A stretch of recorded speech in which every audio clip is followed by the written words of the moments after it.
Hello class, good evening to all of you. आज हम लोग 9 क्लास के चैप्टर 1 साइंस सब्जेक्ट की बात करेंगे। चैप्टर 1 का नाम है मैटर इन आवर सराउंडिंग। तो आज हम लोग डिस्कशन करेंगे इस चैप्टर पे। तो इस डिस्कशन से पहले मैं आप सभी का स्वागत करता हूँ और अनुरोध करता हूँ कि मेरे चैनल को लाइक एंड शेयर करें और तथा सब्सक्राइब करें ताकि समय समय पे मेरे वीडियोज़ का नोटिफिकेशन आप तक पहुँच जाए और ज़्यादा से ज़्यादा लोगों को फ्री क्लास का फ़ायदा मिले, इसके लिए शेयर कीजिए। धन्यवाद। आगे हम लोग चलते हैं। तो मैटर, सबसे पहला पॉइंट जो ऑफ डिस्कशन हमारा है वो है मैटर। तो पहले हम बात करेंगे कि मैटर होता क्या है। तो matter is anything that has mass and occupy space is called matter. Matter का स्वाभाविक अर्थ जो है उस पदार्थों उन वस्तुओं से है जो जगह घेरते हैं और जिनमें मास होता है। अगर हिंदी में बात करें तो वैसी वस्तुएं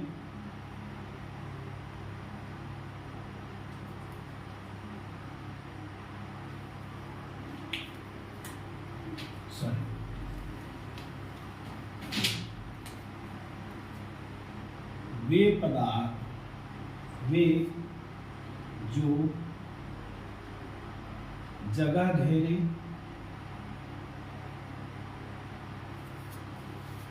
तथा जिनमें द्रव्यमान हो।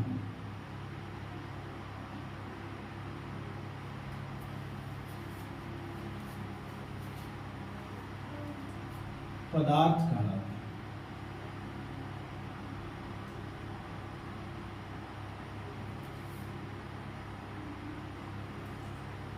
पदार्थ कहलाते हैं। उदाहरण की बात अगर हम करें तो उदाहरण में जैसे आपको हो जाएगा बालू, सैंड,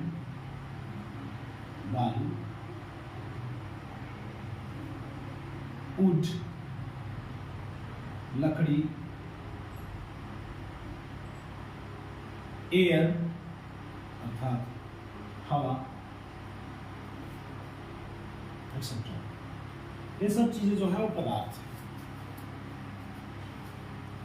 और ये पदार्थ इसलिए हैं क्योंकि आप उनका वजन करेंगे तो इसमें द्रव्यमान भी होगा और ये जगह घेरेंगे। पदार्थ के द्वारा घेरे गए जगह को ऑक्युपाइड स्पेस को हम वॉल्यूम भी कहते हैं। सो वॉल्यूम की बात अगर करें तो space occupied by any matter is called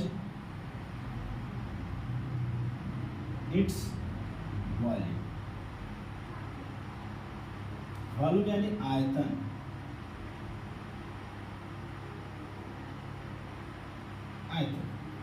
तो पदार्थ के द्वारा घेरा गया स्पेस ही, घेरा गया रिक्त स्थान ही क्या कहलाता है? वॉल्यूम कहलाता है, आयतन कहलाता है।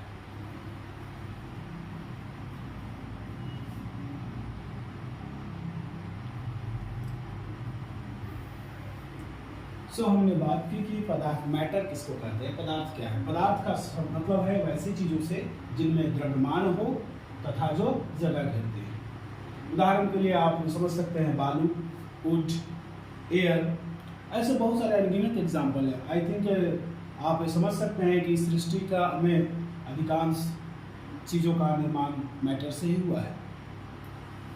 लेकिन इसके विपरीत कुछ ऐसे भी पदार्थ हैं जिन्हें हम, कुछ ऐसी भी चीजें हैं जिन्हें हम मैटर नहीं कह सकते क्योंकि उनमें ना तो द्रव्यमान है और ना ही वो जगह घेरते हैं। फॉर एग्जाम्पल सनलाइट, सूर्य की रोशनी मैटर नहीं, it is the form of energy. Likewise अगर हम बात करें sound is the form of energy, not matter. इसके अलावा बहुत सारे ऐसे चीज़ें हैं, ऐसी संकल्पनाएं हैं जिन्हें आप मैटर नहीं कर सकते। फॉर एग्जाम्पल ईमानदारी एक प्रकार का गुण है, इसमें ना तो द्रव्यमान है, ना ही इसमें ना ही इसका मास है, ना ही ये जगह घेर सकता है, इसलिए पदार्थ नहीं। तो मुख्य रूप से अगर देखा जाए तो इस सृष्टि का जो निर्माण हुआ है दो तरह की चीज़ों से होती है, कोई है मैटर से और नॉन मैटर थिंग्स, मैटर और नॉन मैटर से। तो मैटर की बात करें तो उसमें हमने अभी बात की कि मैटर में क्या होता है, स्पेस होता है खाली से, और स्पेस घेरता है, और इसमें द्रव्यमान होता है।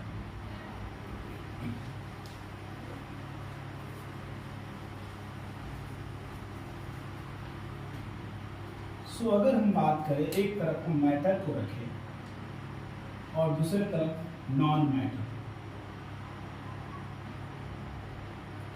Matter has space and has mass and occupy space. No mass and does not occupy space. Example की बात करें, इधर हो जाएगा सैंड, वुड, फिर बात करें table, wheat, rice, oil etcetera. अगर हम बात करें इधर एग्जाम्पल का, नॉन मैटर का, एग्जाम्पल के तौर पे ग्रीड लालच, सनलाइट या light, any form of light, sound, electricity, kindness, etc. All these are non-matter.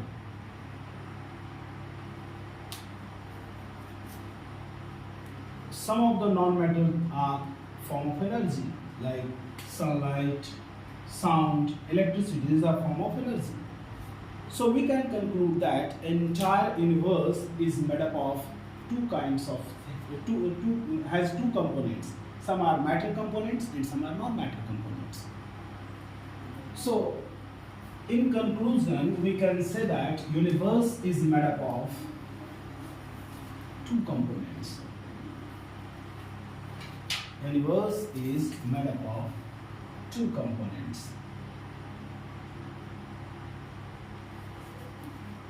Matter and energy. And one interesting thing you should note that matter can be converted into energy and energy can be converted into matter. Both are interconvertible. यानी matter को आप energy में और energy को matter में convert कर सकते हैं। As per Einstein equation,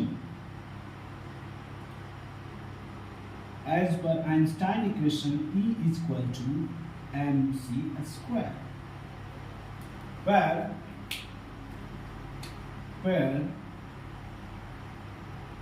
E is energy equivalence,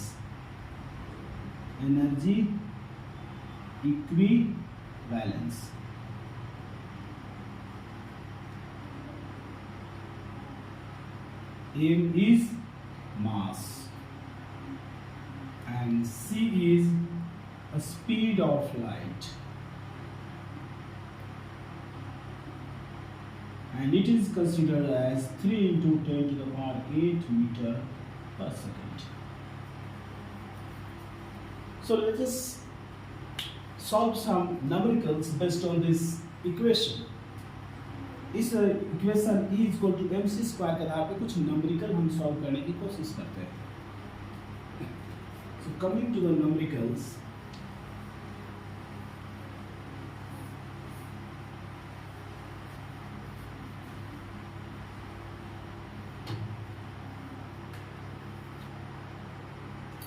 find out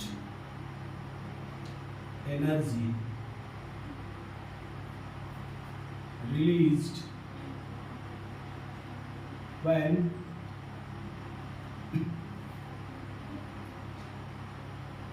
1 gram of mass is converted.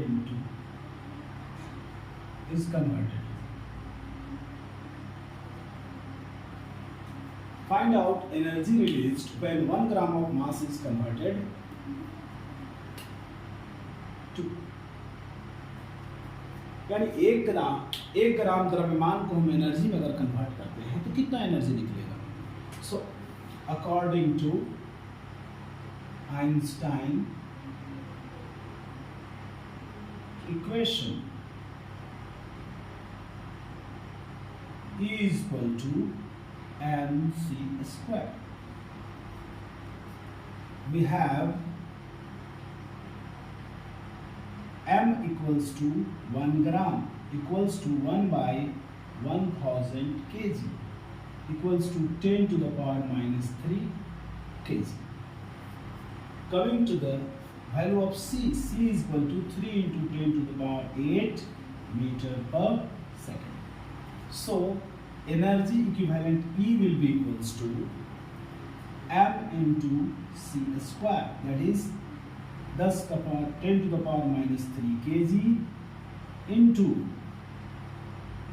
3 into 10 to the power 8 meter per second square, because we have c square. This is the value of c.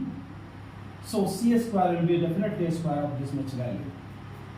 So now coming to the point, after calculation we have 10 to the power minus 3 kg into 3 square 9, 3 when squared will give us 9, and 10 to the power 8 when squared will give 10 to the power 16. Meter on squaring gets meter square, per second gets second square. So after solving,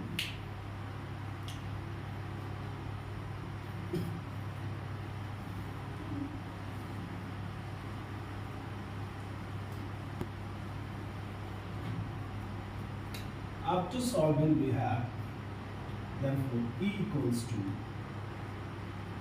10 to the power minus 3 into 9 into 10 to the power 16. Let us first solve numerical parts. 10 to the power minus 3 multiplied by 9 multiplied by 10 to the power 16. Now after we multiply units, kg multiplied into meter square, kg meter square, divided by second square divided by second square. This is equivalent to joule. Equivalent to joule. So we have 9 into 10 to the power minus 3. When base is same and entire thing in multiplication, तो power adds up. जब आप जानते हैं कि base same हो और multiplication में हो तो पावर ऐड हो जाता है. तो -3 plus 16 इतना joule, that gives us 9 into -3 and plus 16 when added will give plus 13, 10 to the power 13 joule. This much energy will be released when 1 gram of mass is converted into energy. So after I will give you some more questions which you can try on. Write down some questions which you must try.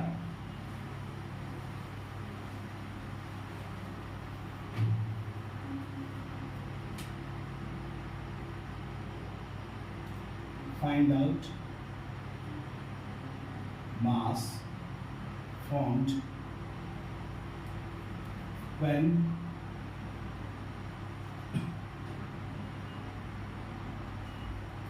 1.8 into 10 to the power 15 joule of energy is converted.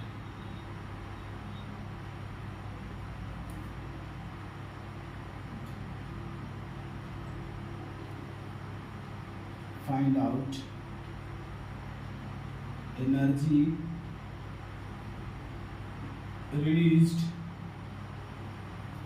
when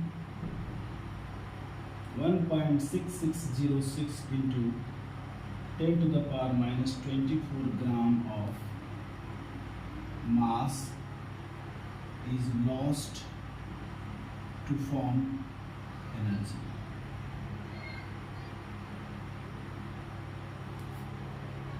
Try on these two questions by yourself and put the answers into comment. आप इन दोनों question को solve करेंगे और solve करने के बाद इनके जो आंसर्स होंगे कमेंट बॉक्स में लिखें। धन्यवाद। आगे हम लोग बात करेंगे, हम लोगों ने अभी तक सीखा मैटर और नॉन मैटर, दो तरह की चीज़ें होती हैं जिससे ब्रह्मांड बना होता है। और मैटर एंड एनर्जी ये दोनों चीज़ें आपस में कन्वर्टिबल होती है और कन्वर्ट करने के लिए इक्वेशन है E = mc², जिसके द्वारा हमने आपको एक न्यूमेरिकल बनाकर दिखाया और आपको दो न्यूमेरिकल हमने दिया है, इसे आप ट्राई करेंगे और बनाने की कोशिश करेंगे। धन्यवाद। आगे आप लोग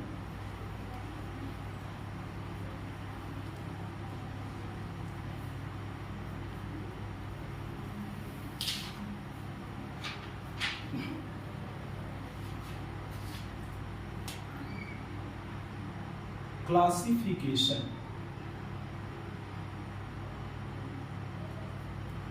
of matter। मैटर का हम क्लासिफिकेशन पे आज चर्चा करेंगे फिर आगे इस सेक्शन में। तो बात करते हैं मैटर का classification. Ancient scholars and modern scholars के द्वारा अलग अलग किया जाता है।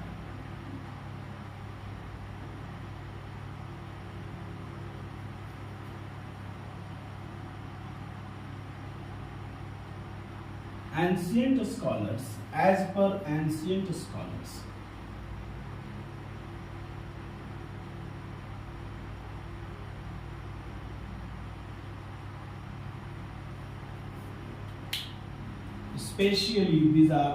especially these are Indian ancient scholars who told that entire universe is made up of 5 basic elements। प्राचीन समय के जो इंडियन स्कॉलर थे, एंशिएंट इंडियंस, उन्होंने कहा कि ये पूरी जो सृष्टि है, पूरा जो ब्रह्मांड है, वो 5 बेसिक एलिमेंट्स का बना है। ये 5 बेसिक एलिमेंट्स कौन कौन से हैं? ये हैं earth, sky, air, fire and water. Earth यानी कि पृथ्वी, sky, air, fire and water. Earth हो गया, इसको ऐसे भी कहा जाता है क्षितिज जल पावक गगन समीरा पंचतंत्र मिली बने शरीरा। इस तरीके से इंडियन जो शास्त्र हैं, भारतीय जो शास्त्र हैं, उनमें जिक्र किया गया है। और एंशिएंट स्कॉलर ने कहा है कि ये जो इंडियन थे, उन्होंने कहा कि 5 बेसिक एलिमेंट होते हैं जिससे पूरी सृष्टि बनी हुई है: earth, sky, air, fire and water. तो इस तरीके से ये एंशिएंट स्कॉलर की बात हो गई, जिन्होंने क्लासिफाई किया पूरे मैटर को 5 एलिमेंट से बना हुआ। लेकिन आगे जब हम मॉडर्न स्कॉलर की बात करते हैं, तो मॉडर्न स्कॉलर जो होते हैं वो एलिमेंट्स का classification on the basis of properties करते हैं। On the basis of properties यानी कि मैटर के गुणों के आधार पर क्लासिफिकेशन मॉडर्न स्कॉलर्स ने किया है। इससे पहले एंशिएंट स्कॉलर्स ने सिर्फ इतना कहा था कि पूरा का पूरा जो सृष्टि है वो 5 मूल तत्वों से बना है: earth, sky, air, fire and water. Now coming to the modern classification.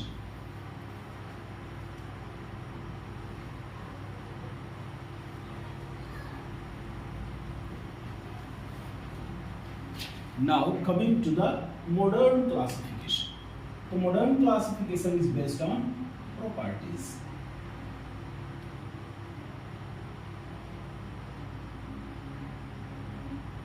Now we know that properties are of two types. Properties are of two types: physical property and second one is chemical properties.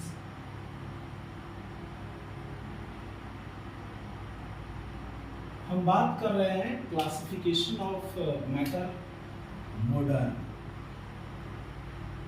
Modern classification की हम बात कर रहे हैं। तो modern classification is based on properties and properties are itself of two types: physical properties है, chemical properties. Physical properties simply external examination के द्वारा हम आसानी से पता कर लेते हैं। ये सेंसेस से या तो देख करके या अनुभव करके हम पता कर लेते हैं। यानी हमारे जो 5 सेंसेस है उसके द्वारा फिजिकल प्रॉपर्टीज को परसीव किया जा सकता है, जो कि केमिकल प्रॉपर्टीज के स्टडी के लिए सेंसेस काम नहीं करेंगे। सेंसेस के द्वारा इन्हें हम सिंपली पता नहीं कर सकते, इनके लिए हमको केमिकल रिएक्शंस कराना होगा, तब केमिकल प्रॉपर्टीज के बारे में हम पता चलेगा। ना फिजिकल प्रॉपर्टीज के आधार पर क्लासिफिकेशन जो है वो हमें चैप्टर 1 में पढ़ना है, चैप्टर 1। और ये हम फिजिकल स्टेट्स के आधार पर करेंगे। फिजिकल स्टेट्स के आधार पर, भौतिक अवस्था के आधार पे मैटर का जब हम क्लासिफिकेशन करते हैं तो 3 भाग में इसको बांटते हैं: सॉलिड, लिक्विड एंड गैस। इसके बारे में हम लोग आगे के चैप्टर, इसी चैप्टर में पढ़ेंगे, चैप्टर 1 में पढ़ेंगे। केमिकल प्रॉपर्टीज के आधार पर हम क्लासिफिकेशन चैप्टर 2 में पढ़ेंगे। और इस चैप्टर 2 में जो है हम पढ़ते हैं पार्टिकल्स के कंपोजिशन के आधार पे, और यहाँ पर फिर हम लोग 2 प्रकार के मैटर पढ़ेंगे on the basis of composition. Composition के आधार पर जब हम क्लासिफिकेशन करेंगे तो 2 तरह के, प्योर एंड इम्प्योर।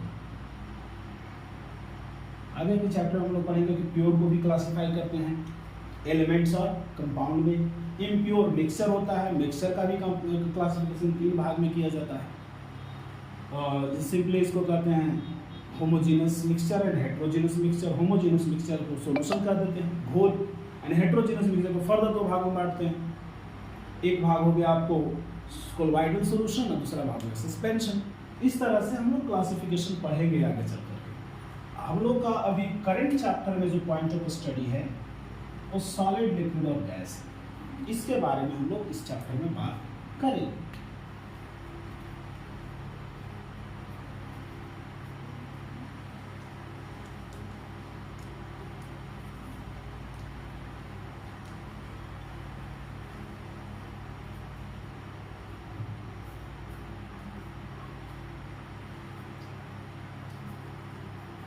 क्लासिफिकेशन से पहले हम लोग प्रॉपर्टीज पे बात कर लें मैटर का। Properties of matter.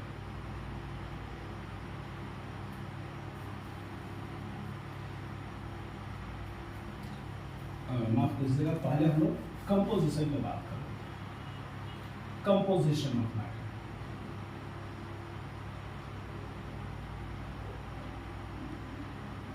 तो मैटर की कंपोजिशन की बात करेंगे तो इसके कंपोजिशन के बारे में 2 स्कूल्स हैं, 2 स्कूल्स, यानी 2 विचारधारा थी।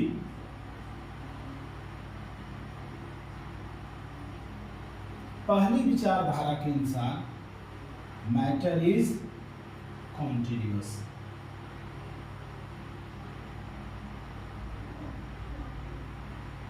इस विचारधारा के हिसाब से कहा जाता था कि मैटर सतत है, पदार्थ सतत है, यानी कि पदार्थ कंटिन्यूअस एक जगह से शुरू हुआ और अंत तक है, बीच में कोई खाली स्थान या गैप यानी रिक्त स्थान को नहीं मानता।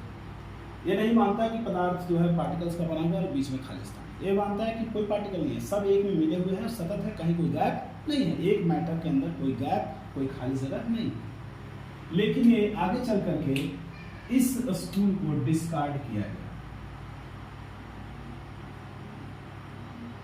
discarded on the basis of experimental background,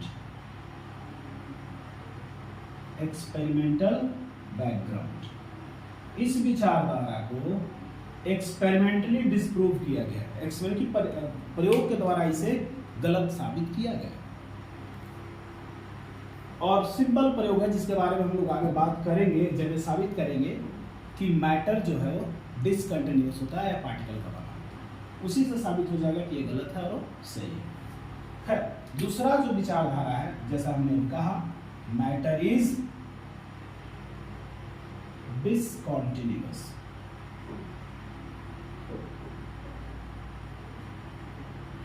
that is made up of particles, and here gaps are present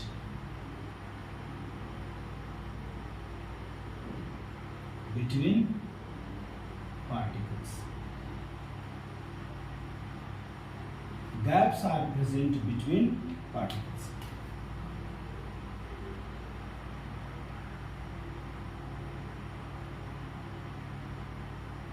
ये बिटवीन का ये शॉर्ट फॉर्म है, तो यहाँ हमने यूज किया है बिटवीन का शॉर्ट फॉर्म।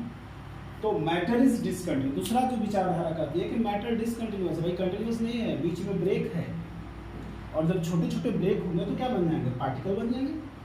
और जब ब्रेक है तो इसका मतलब कुछ दूर है, उसके बाद फिर खाली जगह, फिर कुछ दूर है, फिर खाली, तो छोटे छोटे पार्ट्स में बट गए। इसी छोटे छोटे पार्ट्स को हम पार्टिकल्स कहते हैं, और बीच में गैप्स है जिसको हम इंटर मॉलिक्यूलर स्पेस कह देते हैं, या पार्टिकल्स के बीच का गैप कहते हैं। तो इन दोनों में यानी जो फर्स्ट स्कूल था, पहली विचारधारा को डिस्कार्ड किया गया एंड सेकेंड विचारधारा को एक्सेप्ट किया गया, और इस विचारधारा को एक्सपेरिमेंटली साबित हम लोग आगे फर्दर करने जा रहे हैं।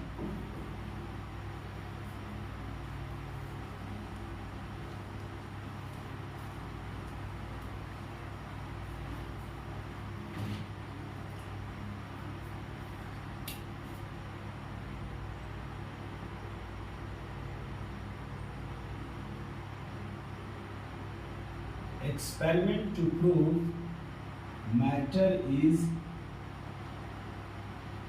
discontinuous.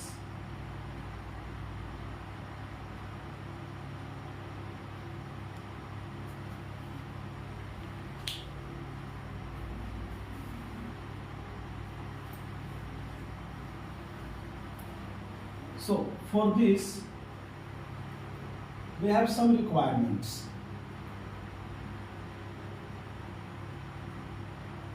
कुछ मटेरियल्स की जरूरत पड़ेगी हमको साबित करने के लिए। रिक्वायरमेंट से पहले हमको चाहिए बीकर, बीकर के बाद वाटर चाहिए, वाटर के बाद शुगर क्रिस्टल चाहिए, इसके बाद फिर हमको beaker, water, sugar crystal,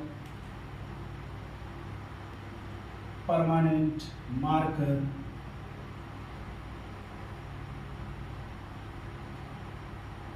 etcetera, ये सब चीजें चाहिए।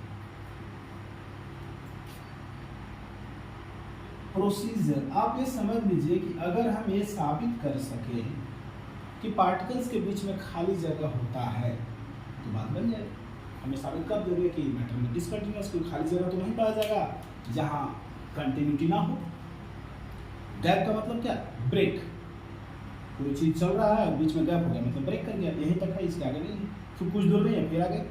तो जैसे ही हमें साबित करेंगे कि गैप पाया जाता है तो ये साबित ऑटोमेटिकली हो जाता है कि गैप होने का मतलब है कि वो डिसकंटिन्यूअस। तो इसके लिए हम लोग क्या करेंगे कि सबसे पहले हम एक बीकर लेंगे,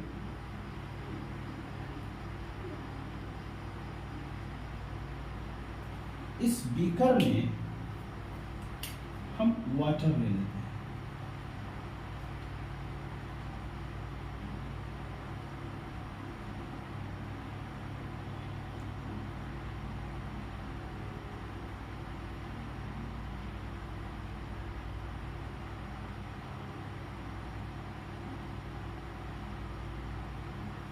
वाटर लेने के बाद इसमें हमने क्या ले लिया, वाटर ले लिया, और यह है बीकर। लेने के बाद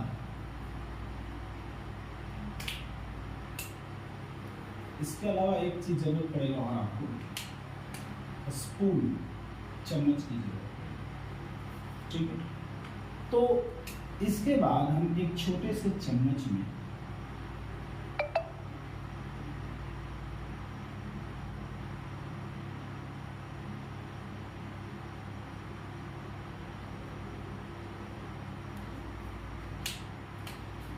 स्पून है और इसमें हमने ले लिया शुगर क्रिस्टल।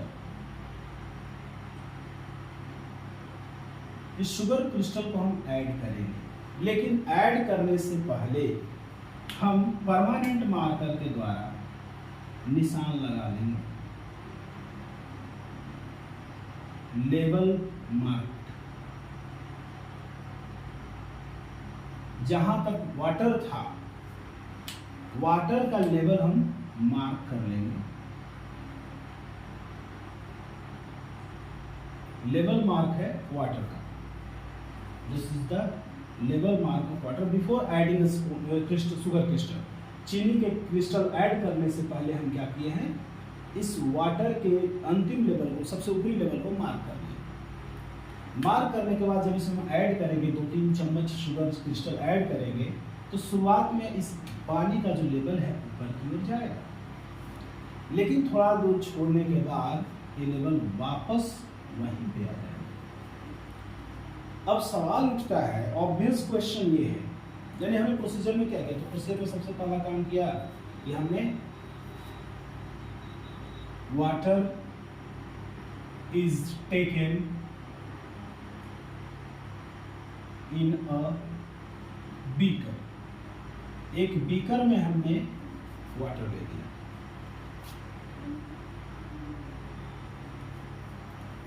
नाउ नेक्स्ट काम हमने क्या किया, upper level of water is marked with permanent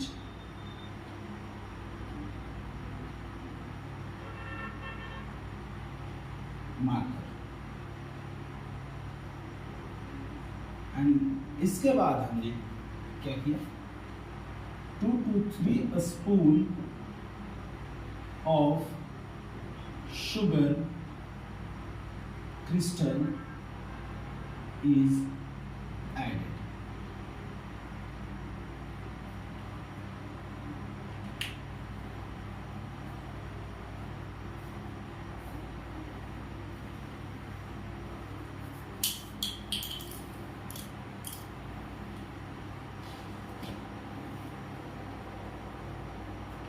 तो हमने पहले बीकर में पानी लिया। पानी लेने के बाद पानी का जो सबसे ऊपरी स्तर है उसको हमने परमानेंट मार्कर की सहायता से हमने मार्क कर दिया, निशान दे दिया कि यहाँ तक पानी है। इसके बाद हमने 2 से 3 ड्रॉप, 2 से 3 स्पून, चम्मच हमने इसमें शुगर का क्रिस्टल डाला, शुगर का क्रिस्टल, चीनी का रवा डाला। अब इसके बाद हम क्या ऑब्जर्व करते हैं, वो देखते हैं।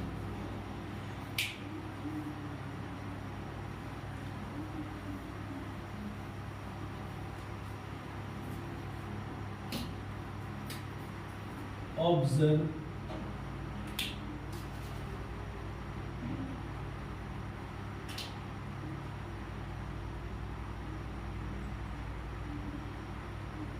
ऑब्जर्वेशन। तो ऑब्जर्वेशन में हम लोग देखते हैं, ऑब्जर्व करते हैं कि इनिशियली, शुरुआत में initially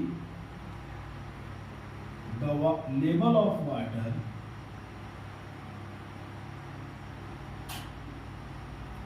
goes up the mark। जो हमने मार्क किया उससे ऊपर जाएगा शुरुआत, but after some time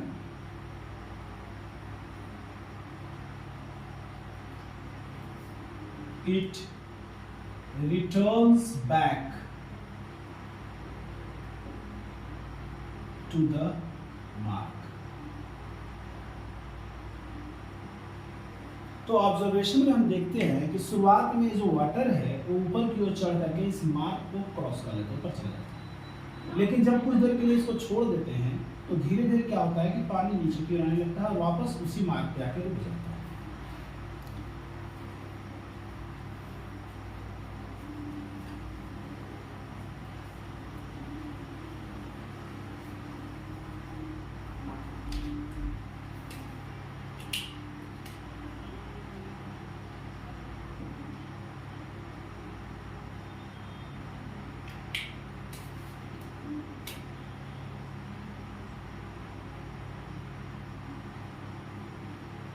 explanation.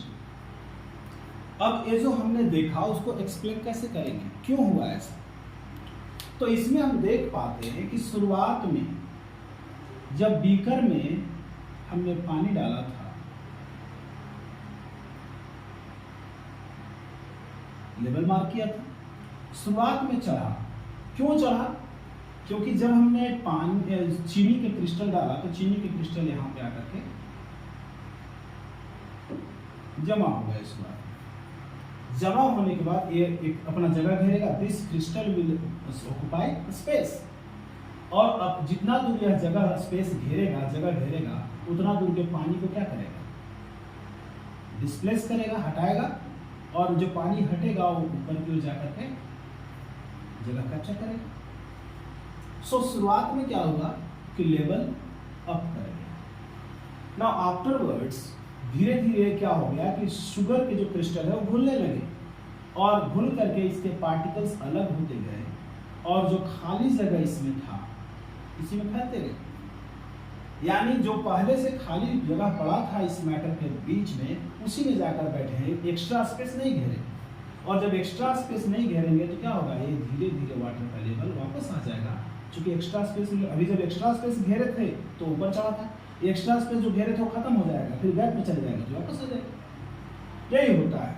तो एक्सप्लेनेशन इसका ये है कि कहने का मतलब ये है कि जो शुगर का क्रिस्टल है धीरे धीरे घुल गया, और घुल करके जो पहले से उपस्थित खाली जगह था उसी में डिस्ट्रीब्यूट हो गया, डिफ्यूज कर गया, डिजॉल्व कर गया।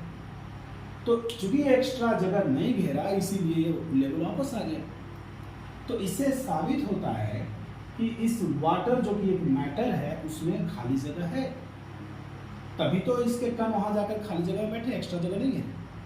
तो जैसे ही साबित होता है कि वाटर जो कि एक मैटर है उसके कणों के बीच उसमें खाली स्थान है, तो इससे साबित हो जाता है कि मैटर डिस्कंटिन्यूअस होता है, अर्थात एक कणों का बना हुआ है। सो एक्सप्लेनेशन जब हम लिखेंगे इनिशियली शुरुआत में sugar crystal occupies extra space, so water level raised above the mark, raised above the mark। शुरुआत में चूंकि शुगर का जो क्रिस्टल था वो एक्स्ट्रा स्पेस घेरा, इसीलिए वाटर का लेवल रेज हुआ ऊपर की ओर। So water level raised above the mark, but slowly it starts dissolving and, लेकिन धीरे धीरे ईट आया है पे शुगर के लिए, शुगर क्रिस्टल के लिए। तो लेकिन धीरे धीरे क्या होता है कि ये शुरू करता है डिसॉल्व करना। डिसॉल्व करने का मतलब होता है कि इसके कण जो हैं धीरे धीरे अलग होंगे और गैप में चलेंगे, and particles of sugar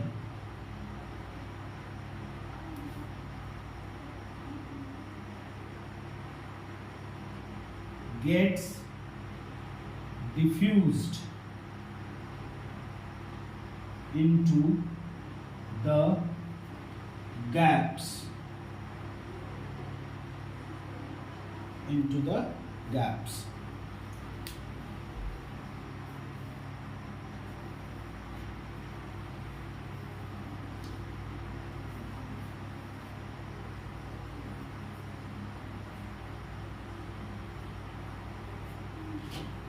into the gaps.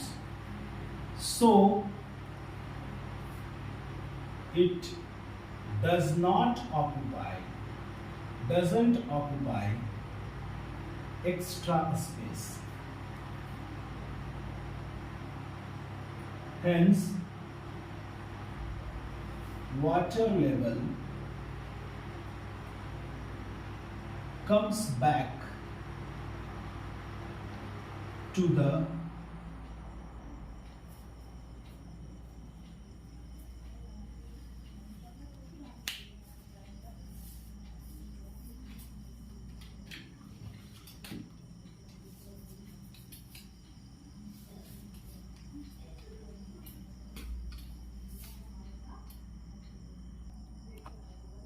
so it does not occupy extra space, and hence level comes back to the initial mark. इसलिए क्या हुआ, शुरुआत में एक्स्ट्रा स्पेस घेरा था तो वाटर लेवल ऊपर चढ़ा था, लेकिन बाद में डिसॉल्व किया तो गैप में चला गया, एक्स्ट्रा स्पेस नहीं घेर रहा है तो क्या होगा, वापस लेवल आ गया। सो इस एक्सप्लेनेशन के द्वारा हम ये देख पा रहे हैं कि इनके बीच में खाली जगह है। अगर ऐसा नहीं होता तो लेवल वाटर ऊपर चढ़ा था, ऊपर ही रहता, फिर वापस नहीं आता। तो इससे कंक्लूजन हम डिराइव करते हैं, हमें समझ पाते हैं।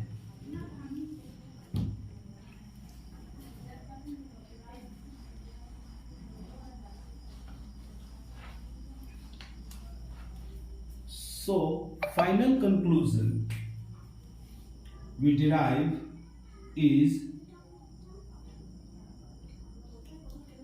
matter has gaps in between,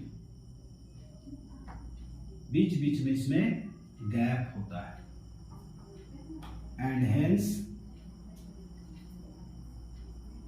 it is discontinuous। इसलिए क्या है, discontinuous। मैटर, चूंकि matter has gaps in between and hence it is discontinuous. चूंकि मैटर में गैप है इसलिए क्या हो गया है, डिसकंटिन्यूअस हो गया, असतत हो गया। That's all for today. Thanks for today's lecture and thank you.